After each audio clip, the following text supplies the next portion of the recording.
Yun guys, meron tayong Toyota Vios 1.3. Ayan. Ito 2005 guys. So may problema ito sa ating Vios. So pinunta nito may-ari na si Sir Sidney. Ang kanyang rack in, tapos tire in. Tapos yung stabilizer link. Yan. Yung ating busing. So yan guys, so meron talagang pina, so nagkaroon ng problema ito guys, so kailangan natin palitan yan guys. Ayan, nagbili ng brand new, so may mga lagotok na yan guys, so matagal na yung pinatingin niya sa akin, so ito yung recommend ko na guys. So yan guys, so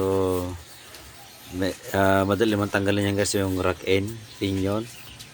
Ayan guys, so ayan, kita naman natin. So mga basic lang po yan guys, mga under chassis sa ating ginagawa ngayon. So ito yung guys, mag-cleaning pa na tayo ng kanyang itong kuwan guys, itong throttle body, pero ito yung pinakita sa inyo guys. So ito yung muna yung turret in, so may pin na talaga. So ito yung brand new guys na binili niya guys, yung rubber bolts. Ayan, so pinalitan natin kasi mayroong butas na yan guys, kailangan na palitan yan guys. Ayan, so bumawagan ng bago si sir. Yan, so mga basic lang po yan guys. So nirapan ako dyan kasi diabitable yung ginawa ko yan guys, pagigpit. So meron tayo ng glock yan guys, so nirapan tayo yan guys.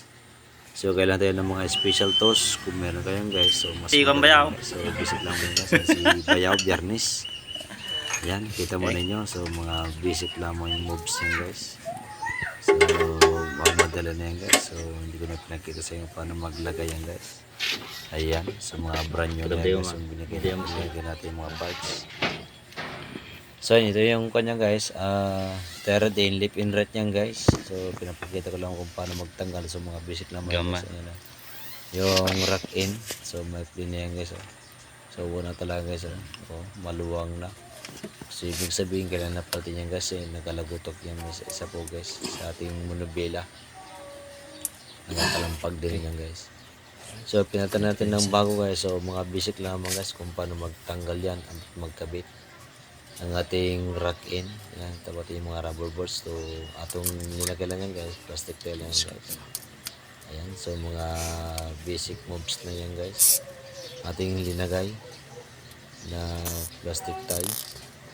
Ayan, so ganun lamang po yan guys ang paglagay, mga mechanical jobs lang natin sa under chassis.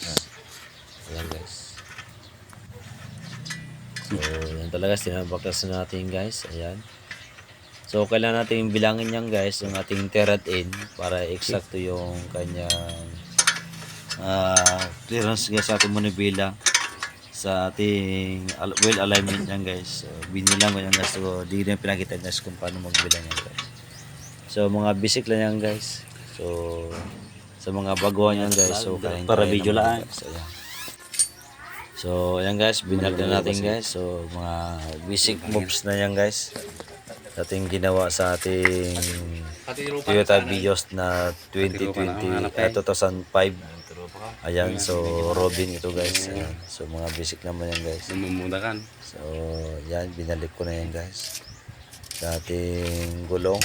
So yan, madali lang yan, basic lang naman yan guys. So ganyan mo talaga magkabit lang guys. So mga basic moves. Ayan, so yan, okay na guys. So nabalik mo niya lahat na yan. So yan, pinapandar namin si Sir Sidney at si Bayaw.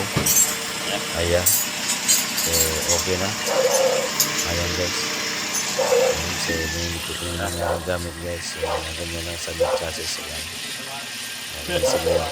Ayan guys, so ating Toyota Vios. Ayan, so salamat sir sa pagtitiwala sir sa paggawa sa ating unit mo sir.